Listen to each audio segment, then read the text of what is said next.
Spiritfarer, a letter of grief, loss, and love. Despite being a 4-year-old game, I've recently returned to the title to complete it, and its emotional depths compel me to write about it. So, in this indie spotlight, we will be taking a look back.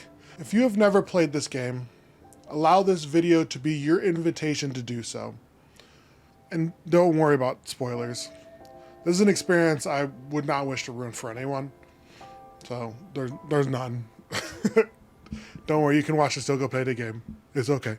Spiritfarer by Thunder Lotus Games, released in 2020.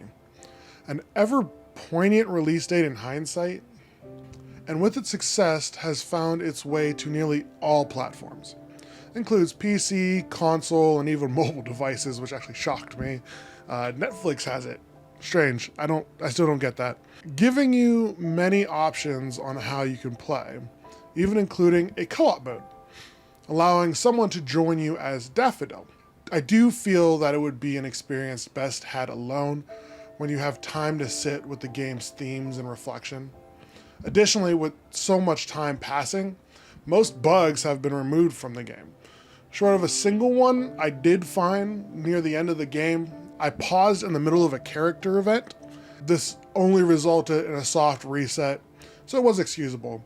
Just keep in mind, if you find a bat and you're playing the bat's thing, don't pause the game. You have to reset. Spiritfarer tells the story of Stella, a young woman taking the position of Spiritfarer from a tired Charon, guiding the souls with needs left unfinished to the eternal resting place through the Everdoor. The very place where our story will begin. A bridge held amongst dancing white petals and red seas, its reflections forming the perfect circle entryway to whatever lies beyond even this mystical plane of existence. A location you will travel to frequently that holds and captures the moment of understanding with which makes up the heart of this game. The questions, truths, and lessons learned in our final goodbyes. At this moment, it is our new responsibility. In time, it will be the amalgamation and final thoughts, long hugs and goodbyes we don't always receive. The score holds our breath in a beautiful serenity. The characters hold our heart in harsh truths, and the art holds our attention in captivating scapes.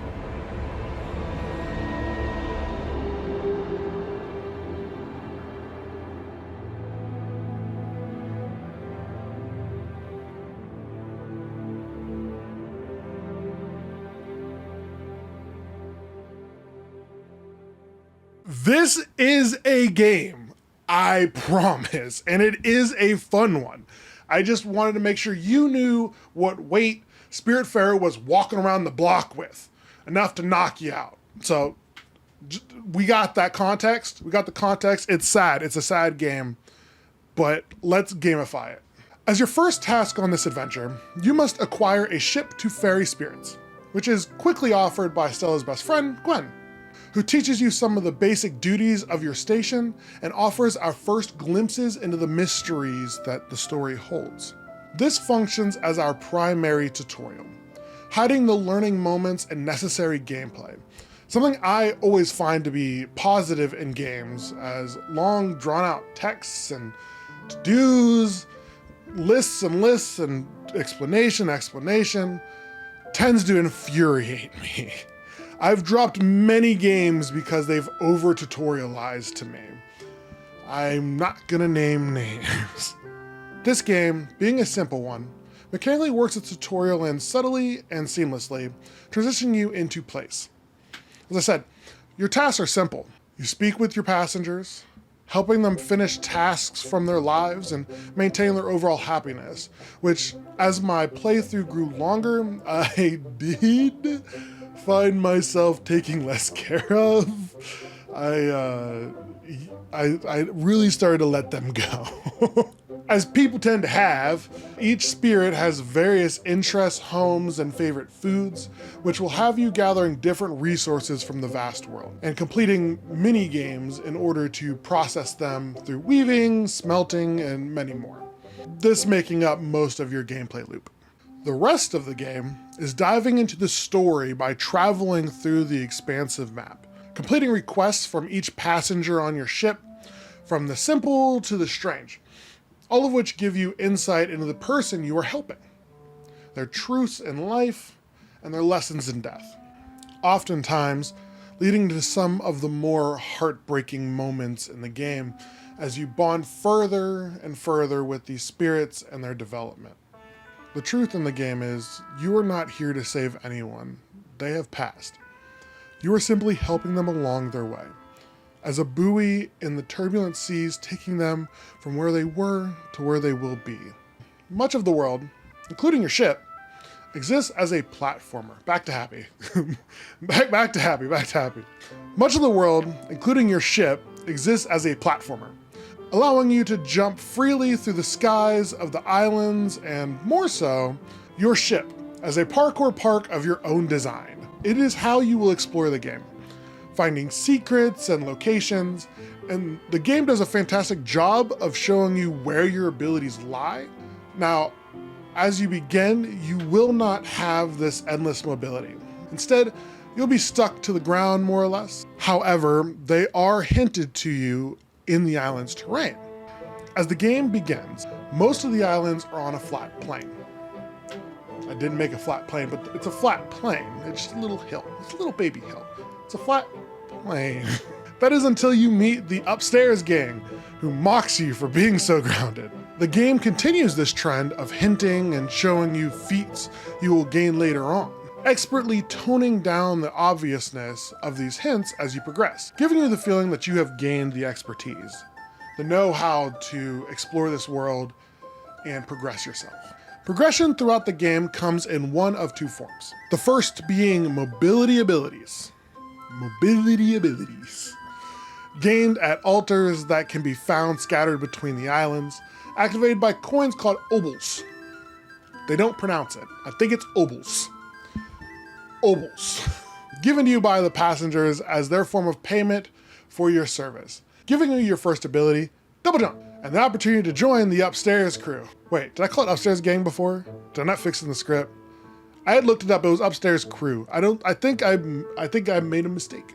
I think I made an oopsie. The game does not have a means or even hint at you being able to die. Instead, the various challenges you will face come in your ability to skillfully use your abilities. This means there is little chance of your hands sweating through these encounters, which, in context, does lead itself to the casual nature of the title. The second progression given to you is for your ship, through different facilities, size expansions, and overall improvements for map traversal. Most of these are improved by resources and glims, which is the currency, processing most back on the ship, with facilities taught to you by upgrading your blueprint station, and requests by your passengers. The worst of which is the blacksmith station.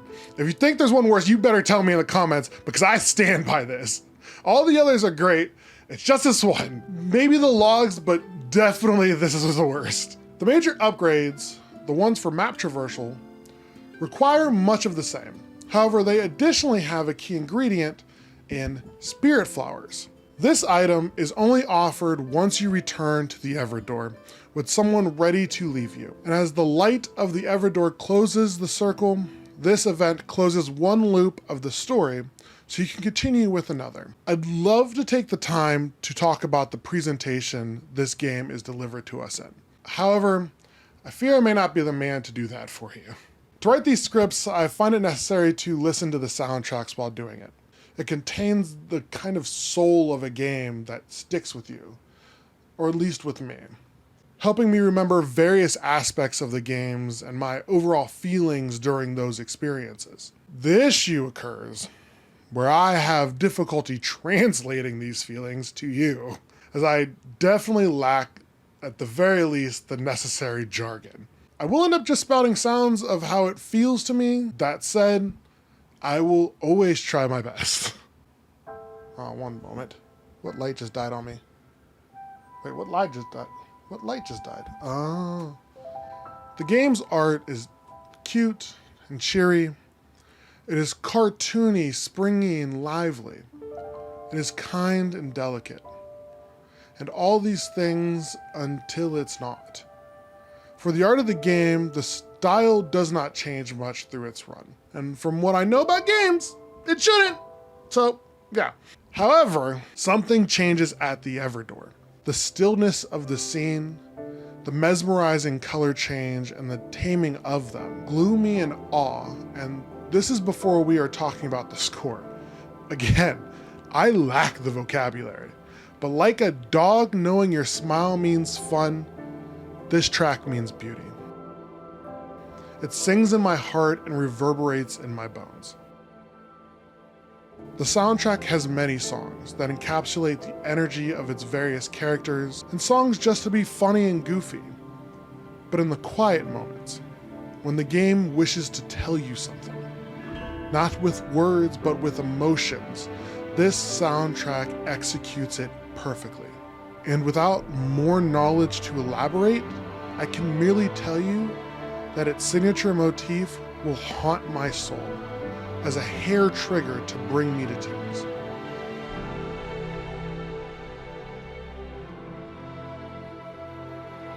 An exploration of grief, loss, and love. Spiritfarer stands as a wondrous adventure and a heartfelt story that the creators over at Thunder Lotus Games, I'd imagine, are very proud of. Being released 4 years ago and celebrated as it was, you can find the game on nearly all platformers, and that even includes most phones. With a completion time of about 25 hours, Spiritfarer offers a rich narrative experience. Its exploration of themes like grief and love ensure it stays with you long after you've finished, and more than a game, it's a moving exploration of life and death.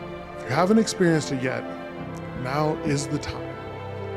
Take your place in Stella's shoes and explore the whole of the heart of the world, which is Spiritfarer. Like and subscribe if you think I've earned it. And I hope you continue this journey with me as we all travel these waters. And I hope to see you next time in another indie game. Peace.